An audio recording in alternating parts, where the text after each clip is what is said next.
नमस्कार दोस्तों, आज हम बीए पार्ट फर्स्ट के पेपर समाजशास्त्र के सिद्धांत में टॉपिक समाजशास्त्र की विषय वस्तु के बारे में चर्चा करेंगे। समाजशास्त्र की विषय वस्तु से अभिप्राय है कि समाजशास्त्र के अंतर्गत कौन कौन से टॉपिक्स का अध्ययन किया जाता है।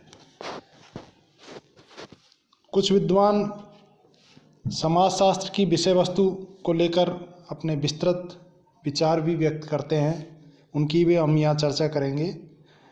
सबसे पहले तो विषय वस्तु और अध्ययन क्षेत्र दोनों के अंतर को समझना आवश्यक है, क्योंकि कई बार विद्यार्थी इसमें गलती कर जाता है कि विषय क्षेत्र और विषय वस्तु को एक ही मान लेता है, जबकि इसमें बहुत बड़ा अंतर है।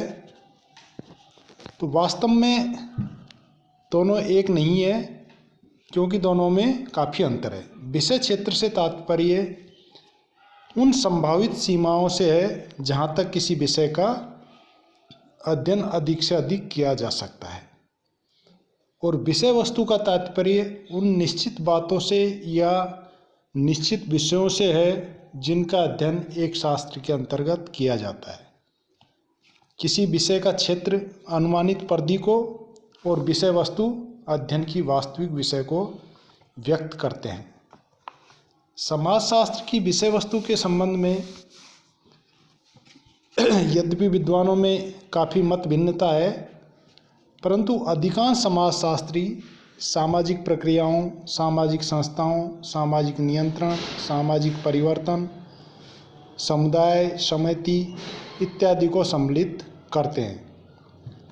तो यहाँ हम यदि विद्वानों की बात करें तो इसमें Sorokin, Alex Inkeles, August Comte, Durkheim, Max Weber, Herbert Spencer ये प्रमुख समाजशास्त्री है जिन्होंने समाजशास्त्र की विषय वस्तु के बारे में जिक्र किया है।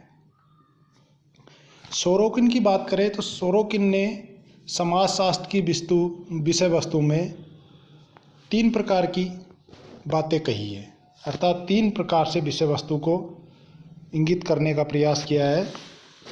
उसमें पहला है कि विभिन्न सामाजिक घटनाओं के पारस्परिक संबंधों और सहसंबंधों का अध्ययन समाजशास्त्र में किया जाता है। जैसे उदाहरण के लिए सामाजिक, राजनीतिक, आर्थिक, धार्मिक, पारिवारिक और आचार संबंधी घटनाओं के परस्पर संबंधों का अध्ययन किया जाता है। दूसरा, सामाजिक और असामाजिक तथ्यों एवं घटनाओं के बीच पारस्परिक संबंधों एवं सहसंबंधों का अध्ययन किया जाना चाहिए। उदाहरण के रूप में भौगोलिक, प्राणीशास्त्रीय दशाओं के सामाजिक जीवन एवं घटनाओं पर पड़ने वाले प्रभाव का। तीसरा, समाज की सभी सामाजिक घटनाओं की सामान्य विशेषताओं का अध्ययन किया जाना चाहिए। तो इस प्रकार से सोरोकिन ने 3 प्रकार की विषय वस्तु का उल्लेख किया है। समाजशास्त्र को एक सामान्य विज्ञान मानते हुए उसकी विषय वस्तु के संबंध में सोरोकिन ने कहा है कि समाजशास्त्र सभी प्रकार की सामाजिक घटनाओं की सामान्य विशेषताओं, उनके पारस्परिक संबंधों, सहसंबंधों का विज्ञान रहा है, और या तो वैसा ही रहेगा या फिर समाजशास्त्र का अस्तित्व ही नहीं रहेगा।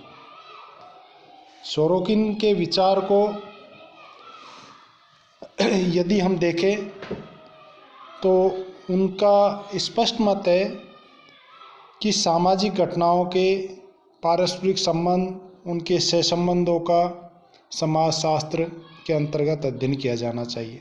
दूसरा, सामाजिक और असामाजिक तथ्यों और घटनाओं के बीच पारस्परिक संबंधों और सहसंबंधों का अध्ययन किया जाना चाहिए। तीसरा, समाज की सभी सामाजिक घटनाओं की सामान्य विशेषताओं का अध्ययन समाजशास्त्र के अंतर्गत किया जाना चाहिए। दूसरे जो विद्वान है एलेक्स इंकल्स के अनुसार एलेक्स इंकल्स ने समाजशास्त्र की विषय वस्तु के निर्धारण के लिए 3 प्रकार के पथ बताए गए: ऐतिहासिक पथ, आनुभविक पथ और विश्लेषणात्मक पथ। अक्सर परीक्षा में छोटे प्रश्न पूछे जाते रहे हैं। इंकल्स के अनुसार समाजशास्त्र की विषय वस्तु के निर्धारण के 3 पथ बताइए। तो पहला पथ ऐतिहासिक पथ, दूसरा आनुभविक पथ और तीसरा विश्लेषणात्मक पथ। ऐतिहासिक पथ के अंतर्गत समाजशास्त्र की विषय वस्तु को ज्ञात करने के लिए हम उन समाजशास्त्रियों के लेखों का अध्ययन करेंगे जिन्हें समाजशास्त्र के प्रवर्तक माना जाता है, और हम ये देखने का प्रयास करेंगे कि उनकी रचनाओं में किन विषयों को केंद्र बिंदु माना है।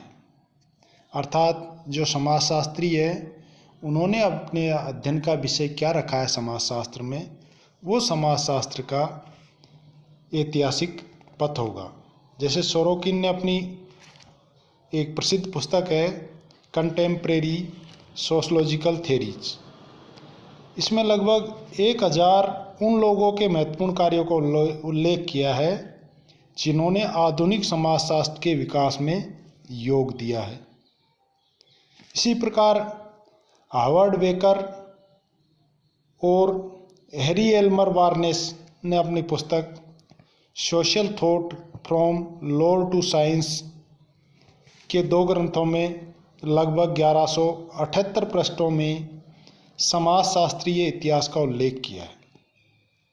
आधुनिक समाजशास्त्र के विकास में ऑगस्ट कॉम्ट, जिन्हें समाजशास्त्र का जनक कहा जाता है, हर्बर्ट स्पेंसर, जिन्होंने समाजशास्त्र पर पहली पुस्तक लिखी है, दुर्खिम, जिन्हें ऑगस्ट कॉम्ट का उत्तराधिकारी माना जाता है, मैक्स वेबर, समाजशास्त्र के महान समाजशास्त्री हैं, इनका उल्लेख इसमें किया जा सकता है। और इन्होंने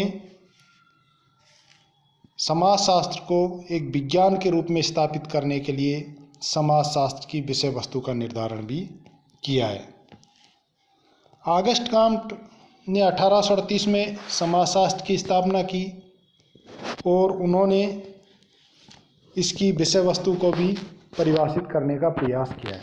उनका विश्वास था कि वर्तमान में समाजशास्त्र का उपविभाजन संभव नहीं है और दूर भविष्य में चाहे ये वांछित और संभव हो सके।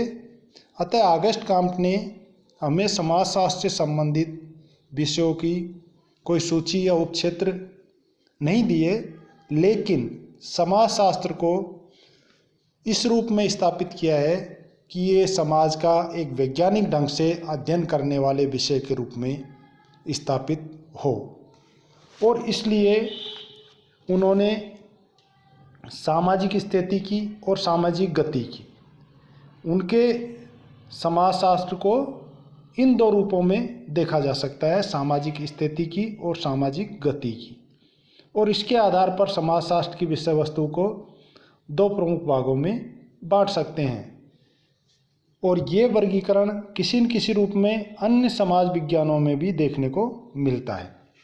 सामाजिक स्थितिकी के अंतर्गत ऑगस्ट कॉम्ट की संस्थाओं जैसे आर्थिक संस्था, परिवार, राज्य आदि के अध्ययन को सम्मिलित करते हैं। इस दृष्टि से समाजशास्त्र में विभिन्न संस्थाओं के पारस्परिक संबंधों का अध्ययन किया जाता है। और ऑगस्ट कॉम्ट स्वयं लिखते हैं कि समाजशास्त्र में स्थितिकी के अध्ययन के अंतर्गत समाज व्यवस्था के विभिन्न अंगों की क्रिया एवं प्रतिक्रियाओं के नियमों का अध्ययन किया जाता है। दूसरा, सामाजिक गतिकी, सोशल डायनेमिक्स। ये स्थितिकी में, यदि स्थितिकी में समाज के विभिन्न अंगों के अंतर संबंधों का अध्ययन किया जाता है तो गतिकी में समाज को एक संपूर्ण इकाई के रूप में देखा जाता है और ये ज्ञात किया जाता है कि समय के साथ उसका विकास और परिवर्तन कैसे हुआ। ऑगस्ट कॉम्ट का विश्वास था कि उसमें ये समस्या हल कर दी है और समाज का विकास कुछ निश्चित स्तरों से हुआ है, विभिन्न स्तरों से गुजरते समय समाज पूर्णतः और प्रगति की ओर अग्रसर होता है। तो जो गति है, उस गति के अंतर्गत किस प्रकार के परिवर्तन हुए हैं उसको सामाजिक स्थिति के गतिकी के अंतर्गत देखा जाता है। हर्बर्ट स्पेंसर ने भी अपनी पुस्तक प्रिंसिपल ऑफ सोशलॉजी, जिसका प्रकाशन 1877 में हुआ है, उसमें उन्होंने समाजशास्त्र का व्यवस्थित ढंग से विश्लेषण किया है और समाजशास्त्र की विषय वस्तु और क्षेत्र का निर्धारण कांट की अपेक्षा व्यवस्थित ढंग से किया है। स्पेंसर के अनुसार समाजशास्त्र की विषय वस्तु के अंतर्गत परिवार, राजनीति, धर्म, सामाजिक नियंत्रण, उद्योग एवं कार्य आदि विषय आते हैं। इसके अतिरिक्त स्पेंसर ने समितियों, समुदायों, श्रम विभाजन, सामाजिक विभेदीकरण, स्त्रीकरण, ज्ञान का समाजशास्त्र, कला, सौंदर्य शास्त्र के अध्ययन को भी समाजशास्त्र की विषय वस्तु के अंतर्गत सम्मिलित किया है। तो इस रूप में हर्बर्ट स्पेंसर ने समाजशास्त्र की विषय वस्तु को परिभाषित किया है। इसी प्रकार से दुर्खिम की हम बात करें, दुर्खिम ने, चूँकि दुर्खिम को आगस्ट काम्ट का उत्तराधिकारी माना जाता है फ्रांस में, और आगस्ट काम्ट भी फ्रांसीसी समाजशास्त्री थे, दुर्खिम भी फ्रांसीसी समाजशास्त्री है। तो दुर्खिम ने समाजशास्त्र की विषय वस्तु का कहीं स्पष्ट उल्लेख तो नहीं किया, किंतु उनकी जो पुस्तक है रूल्स ऑफ सोशलॉजिकल मेथड और जो अन्य रचनाएं हैं, उनके आधार पर हम इस संदर्भ में उनके विचारों को जान सकते हैं। और दुर्खिम ने स्पष्ट रूप से ये स्वीकार किया है कि समाजशास्त्र का संबंध सामाजिक संस्थाओं एवं सामाजिक प्रक्रियाओं के अध्ययन से है, और उन्होंने समाजशास्त्र की अध्ययन विषय वस्तु के रूप में सामाजिक तथ्यों का उल्लेख किया है कि सामाजिक तथ्य समाजशास्त्र की विषय वस्तु के रूप में अध्ययन किए जा सकते हैं। मैक्स वेबर की बात करें, मैक्स वेबर ने अपना अधिकांश समय एक विशेष अध्ययन पद्धति समाजशास्त्र के अंतर्गत दी है, जिसे वर्स्टेहन अध्ययन पद्धति कहते हैं। और वर्स्टेहन सामाजिक अध्ययन की एक ऐसी पद्धति है, इस पद्धति से अध्ययन करने वाला व्यक्ति स्वयं को उस परिस्थिति में रख कर के अध्ययन करता है जिसका कि वह अध्ययन करना चाहता है। मैक्स वेबर सामाजिक क्रिया और सामाजिक संबंधों को समाजशास्त्र की विषय वस्तु के रूप में मानते हैं। वेबर ने धर्म, आर्थिक जीवन के विभिन्न पक्षों, मुद्रा, श्रम विभाजन, राजनीतिक दल, राजनीतिक संगठन, वर्ग, जाति, शहर, संगीत आदि विषयों पर विस्तृत कार्य किया है, और उन्होंने धर्म के आर्थिक प्रभावों का भी अध्ययन किया है।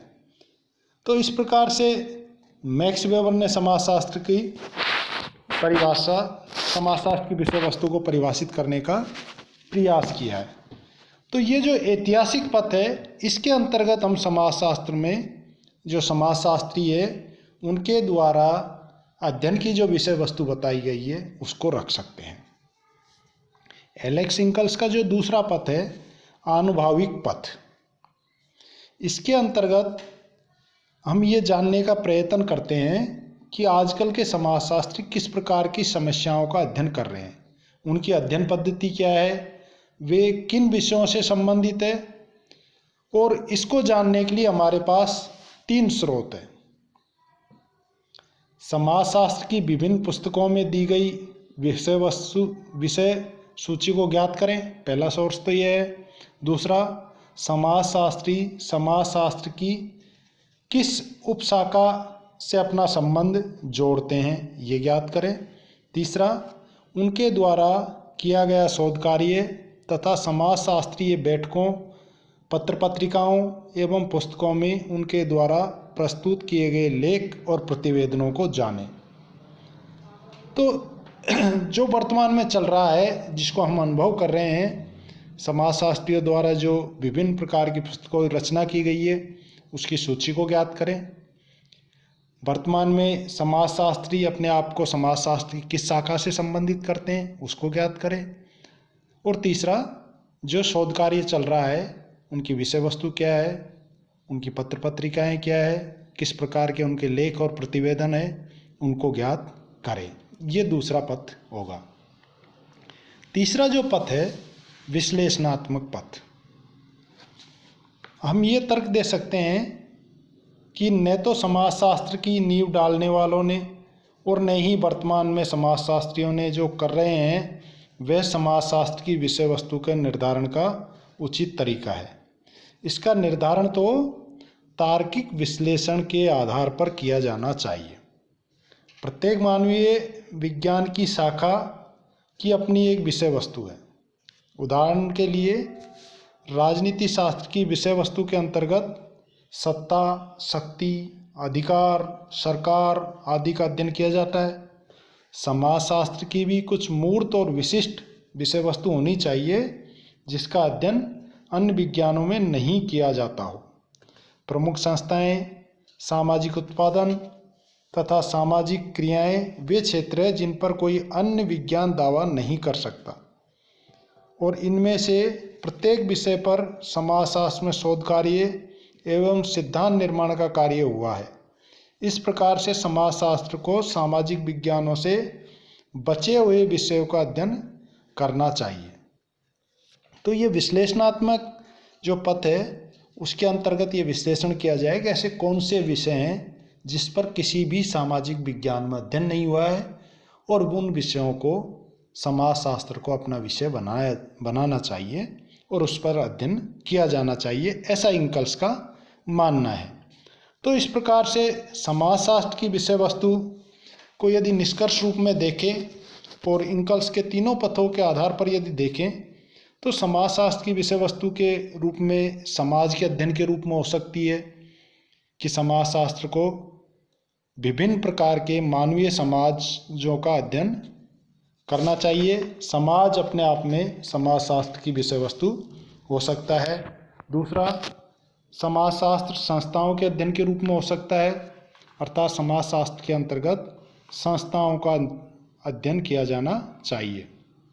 समाजशास्त्र सामाजिक संबंधों के अध्ययन के रूप में हो सकता है, अर्थात समाजशास्त्र को सामाजिक संबंधों का अध्ययन किया जाना चाहिए। और यदि हम विस्तृत रूप से देखें दुर्खिम के विचारों को भी, तो उनकी जो विषय वस्तु है, उनके दृष्टिकोण से जो समाजशास्त्र की विषय वस्तु है उसमें 3 प्रकार के विषयों को हम सम्मिलित कर सकते हैं। एक है पहला सामाजिक स्वरूप शास्त्र, दूसरा सामाजिक शरीर शास्त्र और तीसरा सामान्य समाजशास्त्र। तो इस प्रकार से समाजशास्त्र की विषय वस्तु को दुर्खिम का अकॉर्डिंग हम रख सकते हैं। स्वरूप शास्त्र अर्थात सामाजिक संगठन, उसके संबंधों का अध्ययन, जनसंख्या संबंधी समस्या, उनका आकार, घनत्व, स्थानीय वितरण और इस प्रकार से समाज का स्वरूप क्या होगा उसका अध्ययन किया जाएगा। इसी प्रकार से दूसरा जो है सामाजिक शरीर शास्त्र, उसके अंतर्गत समाज रूपी शरीर का निर्माण करने वाले जो विभिन्न अंग है जैसे धर्म है, नीति है, भाषा, कानून, परिवार आदि का समाजशास्त्रीय दृष्टिकोण से अध्ययन किया जाता है। तो ये सामाजिक शरीर शास्त्र के रूप में हो सकता है। सामान्य समाजशास्त्र, इसमें सामाजिक तथ्यों के सामान्य रूप का पता लगाने एवं उन सामान्य सामाजिक नियमों को ज्ञात करने पर जोर दिया जाता है जो सामाजिक जीवन की स्थिरता और निरंतरता की दृष्टि से आवश्यक है तथा जिनका अन्य सामाजिक विज्ञानों के लिए भी विशेष महत्व है। तो इस प्रकार से दुर्खिम के अनुसार समाजशास्त्र की विषय वस्तु को समझ सकते हैं।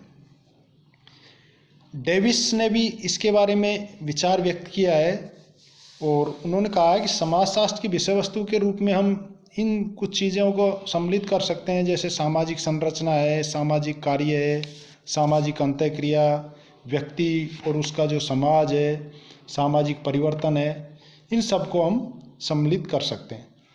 तो निष्कर्ष रूप में कह सकते हैं कि समाजशास्त्र की विषय वस्तु के अंतर्गत समाज, सामाजिक संबंध, समुदाय, समिति, संस्थाएं, सामाजिक नियंत्रण, सामाजिक स्थिरीकरण, सामाजिक परिवर्तन, ऐसे बहुत सारा क्षेत्र हो सकता है समाजशास्त्र का, जिनका समाजशास्त्र में अध्ययन किया जाता है। धन्यवाद।